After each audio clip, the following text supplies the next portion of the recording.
হারামের সরকার আমরা মানি না, মানব না। এই অবৈধ সরকার মানি না, মানব না। মাফিয়া সরকার মানি না, মানব না। এবার এই রকমই স্লোগান উঠল। সংবাদে সবাইকে স্বাগত জানাচ্ছি, আমি ভাবনা হবে। শুরুতেই সংবাদ শিরোনাম। এর হাত থেকে দেশকে মুক্ত করবার জন্য এখন থেকে যা আছে তাই দিন নামতে হবে, আর দেশের জনগণই আমাদের শক্তি।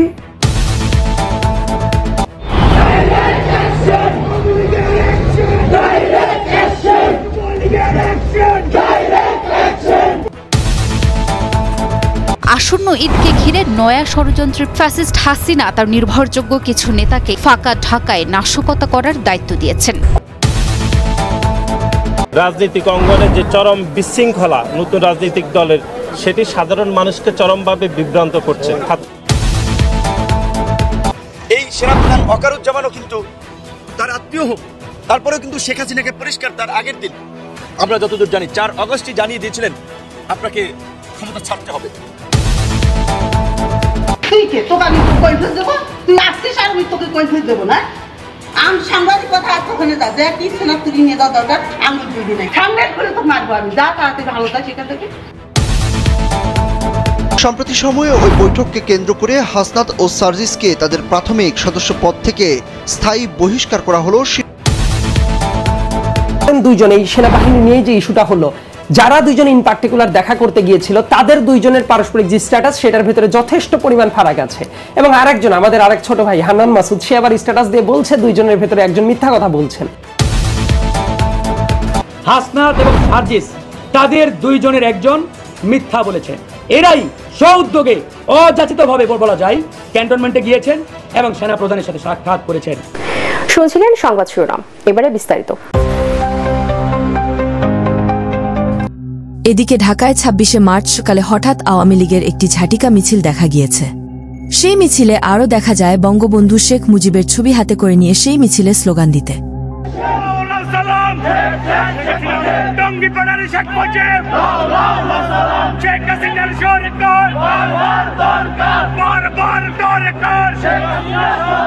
এছাড়াও সেনাবাহিনীকে জনগণের মুখোমুখি করার চেষ্টা হচ্ছে, এমন মনোভাব নিয়ে দাবি করেন এই গণঅধিকার পরিষদের ফারুক হাসান।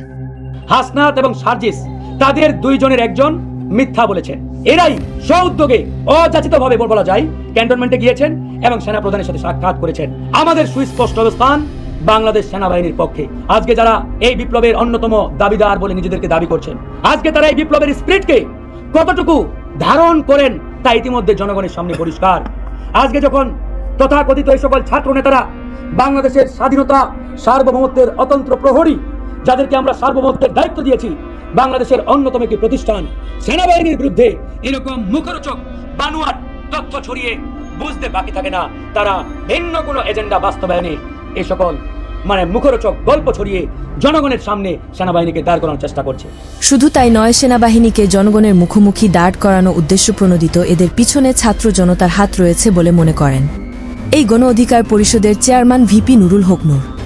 এই সেনাপ্রধান ওয়াকারুজ্জামানও কিন্তু তার আত্মীয় হোক, তারপরেও কিন্তু শেখ হাসিনাকে পরিষ্কার তার আগের দিন আমরা যতদূর জানি 4 আগস্টই জানিয়ে দিয়েছিলেন আপনাকে ক্ষমতা ছাড়তে হবে। তো সেই সেনাপ্রধানকে নিয়ে নতুন করে বিতর্কিত করা কিংবা সেনাবাহিনীকে জনগণের মুখোমুখি দাঁড় করিয়ে দেওয়া বা সেনাবাহিনীর সাথে একটা কনফ্লিক্ট তৈরি করা, এটা উদ্দেশ্য প্রণোদিত এবং এর পেছনে অন্য কোনো দূরভিসন্ধি আছে কিনা, এই স্ট্যাটাসগুলো বা এই কথাগুলো যারা বলেছেন সেই বিষয়টা আমাদের পরিষ্কার হওয়া দরকার। বিশেষ করে আমাদের ছাত্রনেতা হাসনাত এবং সার্জিসের সাথে কি আলোচনা হয়েছিল, তারা কেন ওখানে গিয়েছিলেন, সেই বিষয়টা তাদের কাছ থেকে জানা দরকার। কারণ আপনারা দেখেছেন যে সবাই পরিচিত ছাত্রনেতাই হাসনাত সার্জিস এক একটা স্ট্যাটাস দিচ্ছে, আবার আরেকজন ছাত্রনেতা হান্নান মাসুদ সে বলছে আপনারা দুজনের একজন মিথ্যা কথা বলছেন। সাংবাদিক তো কি হয়েছে, আমার কাছে কারো টাইম নাই, এমন একটি ভিডিও ফুটেজ সোশ্যাল মিডিয়ায় ভাইরাল হয়েছে। ভিডিওটি বিশ্লেষণ করে দেখা যায়, ভিডিওটিতে যে মহিলা ছিল তিনি আওয়ামী লীগ নেত্রীর বোন ছিলেন। তিনি সাংবাদিককে দেখেও এমন আচরণ করেন। তোকে আমি কৈফিয়ত দেবো, তুই আসছিস আর আমি তোকে কৈফিয়ত দেবো না। আমি সাংবাদিকতা এতক্ষণে যা যে কি সেনা তুলি নিয়ে যাওয়া দরকার, আমি বুঝি নাই। সামনে করে তো মারবো আমি, যা তাড়াতাড়ি ভালো তা সেখান থেকে যা। অপমান আরো করবো আমি, তোর মতো অনেক এখানে অনেক অভিযোগ, সেখানে কৈফিয়ত দেওয়ার ক্ষমতা আমি এই প্রতিষ্ঠান প্রধান লাগে। তোক না, তোক দেবো না আমি। তুই এই বাইরে যা কি বলার আছে ওখানে দে বল, এখানে না। তুই কে, তোকে আমি কৈফিয়ত দেবো, তুই আসছিস আর আমি তোকে কৈফিয়ত দেবো না। থেকে যা বেয়াদব কোথা যা। আমি আপনাকে কৈফিয়ত দেওয়ার জন্য আসছি না, আমি বক্তব্য নিতে আসছি। কিসের বক্তব্য? তুই কে? তোর বক্তব্য দেবো আমি? মহিলা এতক্ষণ মহিলা মানুষ বলছি নাটক কয় টাকা আপনার চান্দা দিচ্ছে এখানে? আপনারা দালালি করে যাচ্ছেন, আঙুল তুলবি না, করলি আঙুল তুলবি না, আঙুল তুলবি না এখানে। এছাড়াও সার্জিস ও হাসনাতকে ঘিরে একটি টক শোতে সেনাবাহিনীর ইস্যুকে কেন্দ্র করে প্রশ্ন ছুড়ে মারেন সাইয়েদ আব্দুল্লাহ। নিয়ে যে ইস্যুটা হলো, যারা দুইজন ইন পার্টিকুলার দেখা করতে গিয়েছিল তাদের দুইজনের পারস্পরিক যে স্ট্যাটাস সেটার ভিতরে যথেষ্ট পরিমাণ ফারাক আছে, এবং আরেকজন আমাদের আরেক ছোট ভাই হান্নান মাসুদ, সে আবার স্ট্যাটাস দিয়ে বলছে দুইজনের ভিতরে একজন মিথ্যা কথা বলছেন। তাহলে তাদের এটা ক্লিয়ার করা উচিত, কে সত্য আর কে মিথ্যা কথা বলছে, সেটা কি তারা ক্লিয়ার করেছে? এখন পর্যন্ত কিন্তু অফিসিয়ালি করে নাই, এটা কিন্তু একটা বড় ফ্যাক্ট। এবং আরেকটা ব্যাপার যেটা একটু আলোচনায় তুলছিলেন ভাইয়া, প্রথম দিন এই স্ট্যাটাসটা দেখার পরে সবাই আমার বন্ধু বান্ধব মানুষ, কিন্তু আমি যখন কথা বলছি সেই জায়গায় আমি ওই পরিচয়গুলোর বাইরে আমি একদম ন্যায্যতার ভিত্তিতে কথা বলার চেষ্টাটা করবো, আবেগটাকে সাইডে রেখে।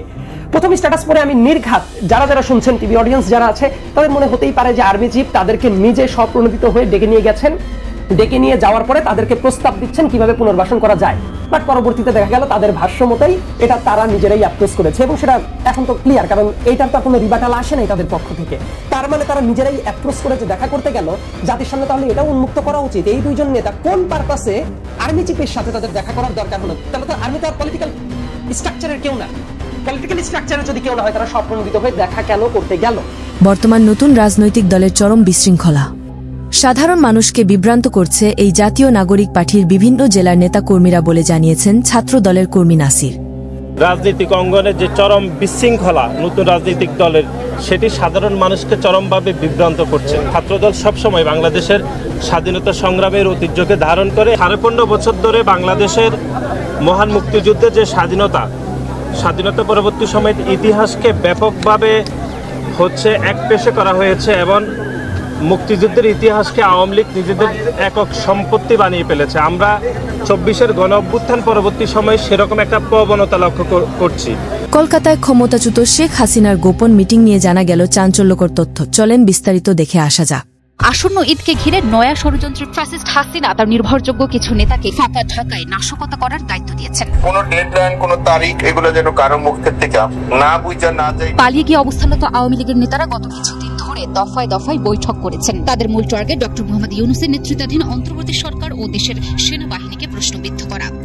এদিকে আবার হঠাৎ করেই গণমাধ্যমে আসে জাতীয় নাগরিক পার্টির দুই কর্মী সার্জিস আলম ও হাসনাতকে জাতীয় নাগরিক পার্টি এনসিপি থেকে বহিষ্কার করা হয়েছে এমন একটি ভিডিও ফুটেজের আসলে সত্যতা কতটুকু, চলেন বিস্তারিত দেখে আসা যাক। ঘোড়াডিঙে ঘাস খাওয়া সহ অগণিত কারণে এই দুইজনের স্বীয় পদ স্থগিত করা হলো এবং তাদের প্রাথমিক সদস্য পদ থেকে স্থায়ী বহিষ্কার করা হলো। এনসিপির সবাইকে এই দুজনের সঙ্গে সাংগঠনিক সম্পর্ক না রাখার জরুরি নির্দেশ দেওয়া হলো। রিউমার স্ক্যানার টিমের অনুসন্ধানে জানা যায় জাতীয় নাগরিক পার্টির পক্ষ থেকে হাসনাত সার্জিসের অব্যাহতি ও সদস্যপদ স্থগিত সহ বহিষ্কারের বিষয়টি সঠিক নয়, বরং এই সংক্রান্ত চিঠিটি ভুয়া। অন্যদিকে আবার যার যা আছে তা নিয়ে মাঠে নামার হুঙ্কার দিলেন ক্ষমতাচ্যুত শেখ হাসিনা একটি কল রেকর্ডে, যা এখন রীতিমতো আলোচনা সমালোচনার ঝরে বইছে গণমাধ্যমে।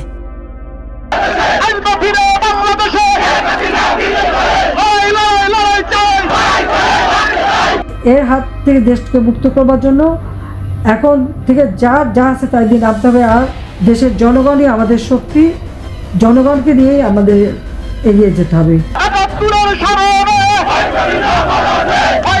এতক্ষণ আমাদের সাথে থেকে ভিডিওটি শেষ পর্যন্ত দেখার জন্য আপনাকে অসংখ্য ধন্যবাদ। আপনি চাইলে আপনার মূল্যবান মতামত আমাদেরকে কমেন্ট করে জানিয়ে দিতে পারেন। আমরা আপনার সেই মহামূল্যবান কমেন্টের রিপ্লাই দেওয়ার জন্য সর্বদা চেষ্টা করব।